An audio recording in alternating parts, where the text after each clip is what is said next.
Assalamualaikum and welcome back to my YouTube channel. Will AI replace you on your job? या फिर ऐसे कह लें कि will AI eat up your job at your workplace? या AI हम सबको रिप्लेस करने वाली है या बहुत से लोगों की जॉब्स ख़त्म करने वाली है? ये बहुत हॉट टॉपिक चल रहा है आजकल, तो इसी के ऊपर आज बात करते हैं. Not only in digital marketing but also in a lot of related fields, people are scared of this new tool called ChatGPT. और OpenAI के टूल्स के साथ वो टेंशन में आ गए. उसके अलावा भी खैर AI के अंदर बहुत से नए टूल्स आ चुके. सिर्फ ChatGPT की आप बात ना करें तो जैस्पर को आप देख लें. इसी तरीके से आप और भी बहुत से टूल AI बेसिस पे आपको दिख जाएंगे जो कि जिसको लेके लोग थोड़े से टेंशन का शिकार हैं कि क्या ये आपकी जॉब खाने वाला है. अब अगर देखा जाए तो इस ग्रोथ से ChatGPT ग्रो कर रहा है कि more than 100,000 people started ChatGPT in just a flash. इससे पहले भी ChatGPT पे ही नहीं बट OpenAI पे के प्रीवियस मॉड्यूल्स के ऊपर ऑलरेडी लोग AI का यूज़ कर रहे थे. जैस्पर जैसे और writer.ai करके एक टूल है. इसी तरीके से कॉपी AI करके एक टूल है. बहुत सारे AI writing tools already market के अंदर अवेलेबल थे. चैट बॉट्स भी बहुत सारे इससे पहले ही मार्केट के अंदर अवेलेबल थे जो कि AI का यूज़ कर रहे थे. तो ऐसा नहीं है कि ऑडियंस के लिए बहुत बिल्कुल ये नई चीज़ है. बस ChatGPT क्या है, it's a very simpler form of AI which is interactive, जो आपके साथ कॉन्वर्जेशंस करने की सलाहियत रखता है. इस वजह से लोग ज़्यादा इसको अपने सर के ऊपर सवार कर रहे हैं. और ये वही बात हो गई कि भाई मज़दूर जैसे डर गया होगा ना कि भाई अब तो ट्रैक्टर आ गया है, ये एक्सकेवेटर्स आ गए, तो ये आपके साथ क्या करने वाले हैं और आपके फावड़ा को और बाकी टूल्स के साथ आप किस तरीके से उसके साथ कॉम्पीट कर पाएंगे. देखें, here's the thing, AI may not replace you at your workplace but someone using AI tools will definitely do that. जो शख्स AI टूल्स का ऑलरेडी सहारा ले रहा है, ज़्यादा आपके बनस्बतन ज़्यादा ऑप्टिमाइज्ड वर्क करने के लिए, ज़्यादा प्रोडक्टिव एक्टिविटी शो करने के लिए वर्क प्लेस में, वो डेफिनेटली आपको बीट कर देगा या वो आपकी जॉब लाजमी खा जाएगा. AI आपकी जॉब सूनर नहीं खाने वाली है, एनी सूनर नहीं खाने वाली. Now let me just break it down to you why it's not going to happen. देखो, AI सिर्फ एक टूल है चीज़ों को ज़्यादा बेहतर प्रोडक्टिव बनाने में. कुछ हद तक मैं इस पर अग्री करूँगा कि जो लेग वर्क जिनको काम आता है ना डिजिटल मार्केटिंग के अंदर भी, मिसाल के तौर पे जो गूगल एड्स चलाने के बाद सिर्फ चैट पे बैठ जाते हैं, चलो उनकी जॉब खा लेगी. या जो सिंपल से न्यूज़ लेटर्स लिखते थे उनकी जॉब खा लेगी. जिनको कंटेंट क्रिएटिव लिखना नहीं आता था, जिनकी ग्रामर अच्छी नहीं थी, उन कंटेंट राइटर्स की भी जॉब खा लेगी. लेकिन जो लोग ऑलरेडी स्मार्ट वर्क करते हैं उनके लिए ये एक एडेड एडवांटेज है, क्योंकि वो एक बंदा अब 3 बंदों की सपोर्ट प्रोवाइड कर सकता है कंपनी को, तो वो ज़्यादा वैल्यूएबल बन गया. इन the end of the day company को एक पढ़े लिखे डिजिटल मार्केटर की ज़रूरत लाजमी पड़ेगी, क्योंकि in the end of the day human person ही ज़्यादा बेहतर से बेहतरीन डिसीजन ले सकता है. अगर एड कैंपेन्स मिसाल के तौर पे AI मैनेज करना शुरू कर दे और AI तुम्हें सजेस्ट करना शुरू कर दे कि नहीं 500 नहीं 50,000 आप आज के दिन पे इन्वेस्ट करो बेस्ड ऑन प्रीवियस डेटा, तो वो गलत भी हो सकता है.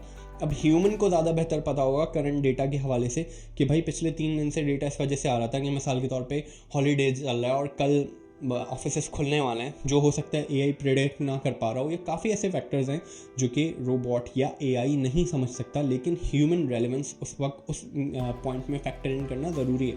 तो इन the end of the day and decision maker एक ह्यूमन ही होने वाला है. तो भले ही AI जितनी भी ऑप्टिमाइज्ड फॉर्म्स दिखा रही हो, उसमें से मोस्ट पॉजिटिव या मोस्ट प्रोडक्टिव फॉर्म कौन सी होने वाली है, वो एक आपका पढ़ा लिखा डिजिटल मार्केटिंग एक्सपर्ट एक ह्यूमन ही यूज़ कर रहा होगा. भाई मेरी आजकल डेली लाइफ के अंदर ना मैं खुद AI असिस्टेंट्स का काफ़ी सहारा ले रहा होता हूँ और इससे मेरे काम बहुत आसान हो जाते हैं. मैं आपको मिसाल देता हूँ. ईमेल राइटिंग के अंदर, न्यूज़ लेटर राइटिंग के अंदर पहले मुझे बहुत सारे क्रिएटिव आइडियाज़ बनाने पड़ते थे. अब मैं सिंपली ChatGPT पे जाके या राइटर के ऊपर जाके उससे बोलता हूँ कि भाई मुझे इस किस्म के आइडियाज़ दो. वो ठक कर से 5-6 मुझे आइडियाज़ दे देता है. उसमें से मुझे जो बेस्ट कॉन्सेप्ट लगता है मैं उसको सिलेक्ट करता हूँ. उसमें से कुछ पार्ट AI से लिखवाता हूँ, कुछ चीज़ें खुद पर्सनलाइज्ड ऐड करता हूँ, अपनी वैल्यू खुद उसके अंदर ऐड करता हूँ. उसके बाद उस कैंपेन को लॉन्च कर लेता हूँ. अगर पहले जैसे मुझे स्टार्ट टू एंड मुझे एक ईमेल कैंपेन बनाने में 1 घंटा लगता था, तो अब मैं 30 मिनट्स या 20 मिनट्स के अंदर ही उसको फारिग कर देता हूँ. क्योंकि मुझे ज़्यादा सोचने के ऊपर मेरा टाइम बच रहा है, मेरा राइटर ब्लॉक भी नहीं लग रहा अगर मैं कंटेंट लिखने बैठ रहा हूँ, तो वो क्योंकि वो मुझे तेज़ी से कॉन्सेप्ट फैच करके दे रहा है, तो उसके हिसाब से मैं अपनी प्रोडक्टिविटी बढ़ा लेता हूँ वर्क प्लेस के ऊपर। That's the benefit. अब इसी तरीके से मैं तुम्हें एक मिसाल देता हूँ। अगर मैं AI को से पूछूँ कि suggest me 20 new brand names for XYZ software, तो वो तो मुझे नाम दे देगा, लेकिन भाई क्या वो सारे नाम अच्छे हैं? उसमें से मेरा बिजनेस ओनर कोई भी नाम चूज़ कर लेगा? नहीं भाई, मैं जाके उन नामों को एक तो ये देखूंगा कि मेरे प्रोडक्ट के साथ किस हद तक रिलेट कर रहे हैं, दूसरा ये मेरी ऑडियंस सेगमेंट को ज़्यादा अच्छे से याद रहेंगे, सिंपल नाम है, थर्ड ये कि SEO के अंदर क्या उसको बाद में रैंक करना मेरे लिए फीजिबल भी रहेगा। इन तमाम फैक्टर्स के अंदर मैं उसमें से वो नाम देखूंगा, और अगर उसमें से नहीं आएगा तो काफ़ी बार मुझे खुद नाम सोचना पड़ेगा ब्रांड लॉन्च के लिए, क्योंकि AI के सजेशन मोस्ट रिलेटेबल नहीं है मेरी सिचुएशन के अंदर। वो तो अपने एंड से काम कर रहा है, but in the end of the day the final decision maker is a human, के वो बताएगा कि भाई मेरी प्रोडक्ट, मेरी सर्विस, मेरे ब्रांड के लिए ये वाला नेम ज़्यादा फीजिबल है भी कि नहीं, इस किस्म का कंटेंट राइटिंग फीजिबल है भी कि नहीं। अब हमारी ऑडियंस के साथ मसला क्या है कि ज़्यादातर लोग ChatGPT को सोच रहे हैं या तो कि वो जॉब खाने वाला है, या तो इससे आर्टिकल राइटिंग शुरू कर दें, ब्लॉग राइटिंग शुरू कर देते हैं, इस पे सोचना। भाई ChatGPT बहुत वास्ट टास्क के अंदर आपको मदद देने वाला है। आप उससे ईमेल राइटिंग कर सकते हो, आप उससे कॉन्टेक्स्ट बेस्ड स्टोरीज लिखवा सकते हो, आप उससे बहुत सारी ई-बुक्स राइट करवा सकते हो, बहुत लातादाद काम ले सकते हो। अव्वल तो अब वो प्रीमियम वर्जन लॉन्च करने वाला है उसका, अब फ्री टाइम उसका ख़त्म होने वाला है, अब वो आपसे पैसे चार्ज करेंगे। माइक्रोसॉफ्ट उसके अंदर एक्वायर करने वाला है उसके अंदर शेयर्स, तो मोस्ट प्रॉबेबली गूगल की रातों की नींद हराम होने वाली है अभी, क्योंकि as a search engine ChatGPT बहुत ज़्यादा कम्पेटिटिव हैंड दे देने वाला है गूगल को। और अब ये एक लड़ाई किस मोड़ पे जाती है we all don't really know, but भाई आपको पर्सनली टेंशन लेने की ज़रूरत नहीं है। आपको ChatGPT और इस किस्म के आने वाले तमाम आर्टिफिशियल इंटेलिजेंस बेस्ड टूल्स को यूज़ करना है, अपने काम में लाना है। आपने सोचना है कि इस टूल की मदद से मैं ज़्यादा बेहतर तरीके से काम कैसे कर सकता हूँ।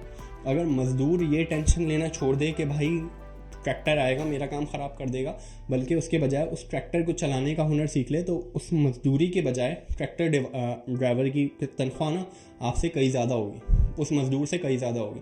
तो कहने का मकसद ये है कि भाई टूल से डरने के बजाय टूल को एक्सेप्ट करो, टूल के बारे में ज़्यादा बेहतर तरीके से जानो, और ये सोचो कि ये टूल तुम्हें क्या फ़ायदा पहुंचा सकता है, तुम इसकी मदद से क्या नया काम कर सकते हो, ना कि ये कि तुम ये सोचो कि ये टूल मुझे कौन कौन से नुकसान पहुंचा सकता है। भाई हर चीज़ आपको नुकसान नहीं पहुंचाएगी। So relax, AI won't eat up your job, but someone with AI tool will definitely do. So think about it. Learn using ChatGPT. I will post few educational tutorials on ChatGPT and other AI tools कि किस तरीके से तुम उसको use करके अपनी daily life को ज़्यादा बेहतर बना सकते हो, इम्प्रूव कर सकते हो, अपनी प्रोडक्टिविटी को इम्प्रूव कर सकते हो। So definitely watch that. आज की वीडियो में इतना ही, मिलते हैं आपसे अगली वीडियो में। खुदा हाफिज़।